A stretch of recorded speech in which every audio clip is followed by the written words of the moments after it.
स्वर्ण मंडित जो है मुकुट पहन करके स्वयं राजा परीक्षित जो है मृगया हेतु वन की ओर चले शिकार खेलने। लेकिन भूख और प्यास बहुत लगने पर महाराज परीक्षित सूर्यास्त के समय एक आश्रम में पहुंचे। बहुत जोर जोर से आवाजें भी लगाई कि महाराज जी कोई है, लेकिन किसी ने आवाज नहीं सुनी। महाराज परीक्षित अंदर चले गए तो वहां एक महात्मा प्रेम से समाधि लगाए बैठे थे। महाराज परीक्षित को यह भ्रम हो गया कि लगता है ये साधु झूठी समाधि लगाए बैठा है, मृषा समाधि। तो परीक्षा लेनी जब चाही राजा परीक्षित ने तो क्या किया, एक मरा हुआ सांप धनुष की नोक से उठाकर के महात्मा के गले में ही लपेट दिया कि देखता हूं अगर ये असली समाधि लगाए होंगे तो इनको कोई फर्क नहीं पड़ेगा, अगर झूठी हुई तो तिलमिलाकर के खड़े हो जाएंगे, अपने आप पता चल जाएगा। लेकिन साधु भी असली थे और समाधि भी असली थी। राजा परीक्षित तो वहां से चले गए, लेकिन यह दृश्य एक बालक ने देख लिया और भाग करके शमीक जी के पुत्र के पास जाकर के उसने सारी घटना कह दी। अब जब उस बालक ने जाकर के बताया महाराज शमीक के पुत्र को, तो वो तो इतने क्रोध में भर गए कि कोशकी नदी के जल को ही हाथ में लेकर के महाराज परीक्षित को शाप दे दिया। इति लंघित मर्यादं तक्षक सप्तमे हनि दंशति स्म कुलांगारं नोदितो में ततद्रुहम्। हे कुलांगार, हे राजा परीक्षित, तूने मेरे पिताजी का सर्प के द्वारा अपमान किया, तो जा मैं तुझे शाप देता हूं कि आज के 7वें दिन तक्षक नाग जो तुझे डस लेगा और तू मृत्यु को प्राप्त हो जाएगा। और वापिस आकर के अपने पिता के पास जोर जोर से वो बालक रोने लगा और शमीक मुनि जी की समाधि खुल गई। पूछा कारण, पुत्र इस प्रकार क्यों रो रहे हो? तब वो पुत्र कहता है, सारी घटना उसने बताई। तो शमीक जी ने अपने पुत्र को बहुत डांटा कि मूर्ख, ये तूने क्या कर दिया? अरे राजा तो ईश्वर का रूप होते हैं, वो हमारे पास आए थे। भूख और प्यास के मारे पीड़ित राजा को हमारे द्वारा स्वागत और उनका सम्मान करना चाहिए था, लेकिन तुमने उनको शाप दे दिया। पुत्र, अब इस भारत भूमि को राजा परीक्षित जैसा राजा कभी भी नहीं मिलेगा, ये तूने क्या कर दिया? तुरंत अपने एक शिष्य को बुलाया और कहा राजा परीक्षित को जाकर के सारी घटना से अवगत करवाइए।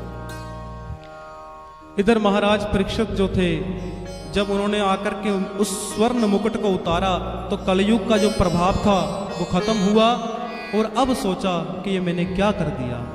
जिन पूर्वजों ने सदा अपने मस्तक पर संतों की चरण रज को लगा करके रखा, आज मैंने अपने पूर्वजों के उस पवित्र वंश पर कैसा कलंक लगा दिया। चिंता कर ही रहे थे कि इतने में वो शिष्य आया और सारी घटना उसने आकर के कही। तब महाराज परीक्षित जो है सब कुछ छोड़ करके अपने राज्य को अपने पुत्र को सौंप करके आज केवल चल करके आकर के सीधे प्रेम से गंगा के किनारे बैठ गए। और गंगा के किनारे आकर के जैसे ही बैठे तो साधु महापुरुषों को पता चला।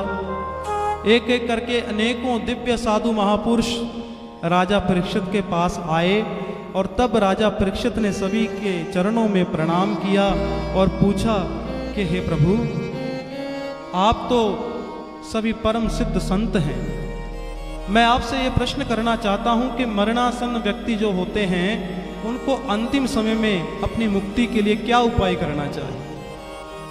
किसी का उपाय समझ में नहीं आ रहा था, लेकिन उसी समय एक चमत्कार हो गया कि भगवान ही अपने भक्त की रक्षा करने के लिए सुखदेव महामुनि का रूप बना करके वहां प्रकट हो गए। बोलिए सुखदेव जी भगवान की जय। तत्रा भवद भगवान व्यास पुत्रो रदक्षयागामटमानुनपेक्ष अलक्षलिंगो निजलाभ तुष्टो व्रतश्च बालैरवधूतभेष।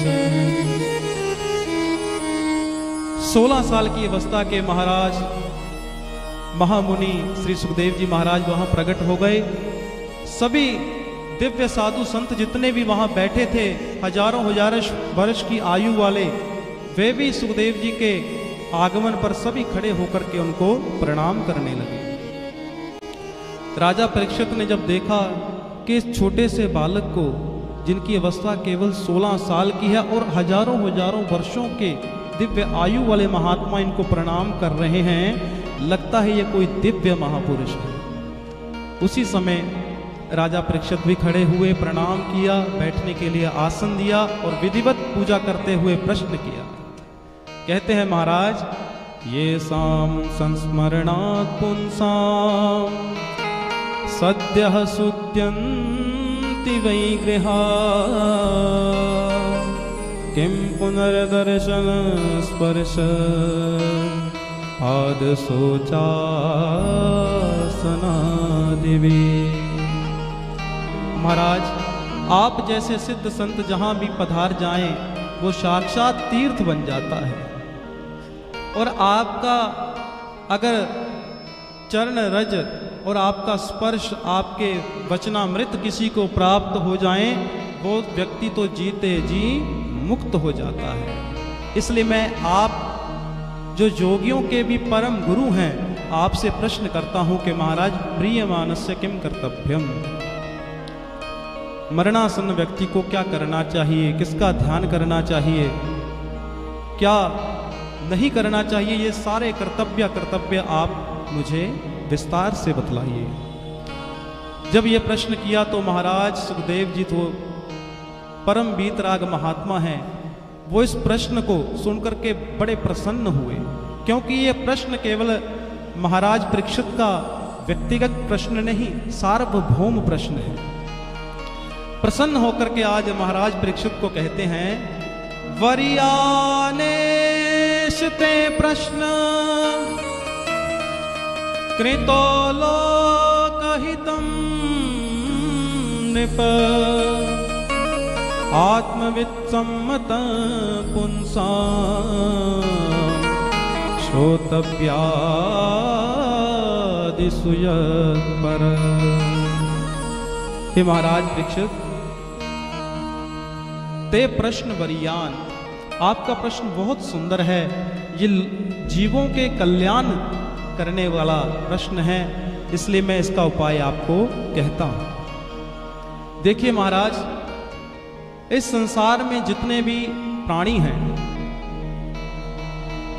वो सब अपना समय या तो सो करके व्यर्थ गवा रहे हैं, या विषयों की वासनाओं को भोग करके अपना सनई सारा समय ऐसे ही नष्ट कर डालते हैं।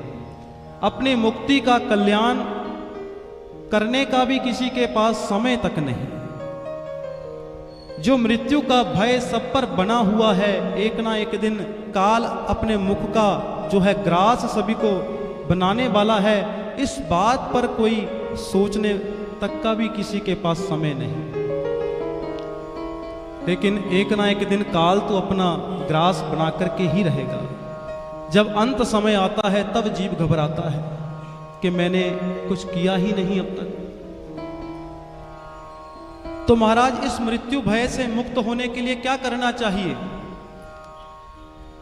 श्री सुखदेव जी महाराज कहते हैं, केवल एक ही उपाय है। तस्माद् भारत सर्वात्मा भगवान ईश्वरो हरि श्रोतव्यादिषु श्रोतभ्य कीर्तितभ्यश्च स्मरतभ्य चेच्छता भयम्। सबसे पहले 3 उपाय करने चाहिए। जो परमात्मा सर्वस्व सबके अंतरंग समाये हुए हैं, भीतर समाये हैं, उन्हीं प्रभु के जो हैं कथाओं का श्रवण कीजिए।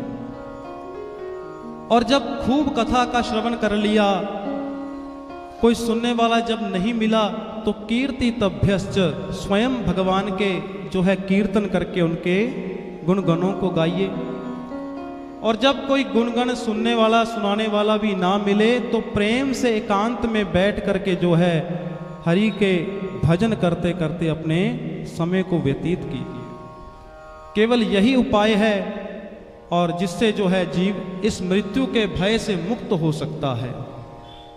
तो महाराज आपने कहा कि ध्यान एकांत में करें, तो ध्यान किया कैसे जाता है, जरा इसके बारे में हमें विस्तार से कहें। तो ध्यान करने के लिए सबसे पहले 4 बातें श्री सुखदेव जी महाराज बताते हैं। जितासनो जित श्वासो जित संगो जितेन्द्रिय स्थूले भगवतो रूपे मनः संधार्ये धिया। सबसे पहले जितासनो, अपने आसन को सिद्ध करो। हम थोड़ी देर भी एकांत अपने मन को शांत करके भजन करने के लिए जहां बैठते हैं कि कभी पैर दुखने लगे, कभी घुटने दुखने लगे, कभी पीठ दर्द करने लगे। इसलिए ऐसा नहीं होना चाहिए। मन तभी भगवान के चिंतन में लगेगा जब आसन की सिद्धि करो। इसलिए धीरे धीरे बैठने का अभ्यास करो। पहले 15 मिनट, फिर 30 मिनट, फिर 1 घंटा, 2 घंटा, धीरे धीरे अभ्यास बनेगा। और उसके बाद जितना श्वासों हो, अपनी श्वासों पर अपना नियंत्रण करो। जब श्वास अपने नियंत्रण में होगी तो ध्यान बड़ा अच्छा लगेगा। और तीसरा है जित संग हो। जितने भी संसार में हम अपने मन को लगाए बैठे हैं, इस मन को उन सब से हटा करके जो है एकदम असंग हो जाओ। कोई आया तो वेलकम, चला गया तो भीड़कम। ऐसा मन अब जब असंग बन जाएगा आपका, तब ध्यान बहुत अच्छा लगेगा। और चौथी बात कही जितेंद्रिय, अपनी जो इंद्रियां हैं, इन इंद्रियों को अपने वश में करो। 10 इंद्रियां जब आपके वश में होंगी तो ध्यान बहुत अच्छा लगेगा। देखना इंद्रियों के नगोड़े बड़े, इनमें हरदम ये संयम के कोड़े पड़े। अपने रथ को सुमार्ग चलाते चलो, कृष्ण गोविंद गोपाल गाते चलो।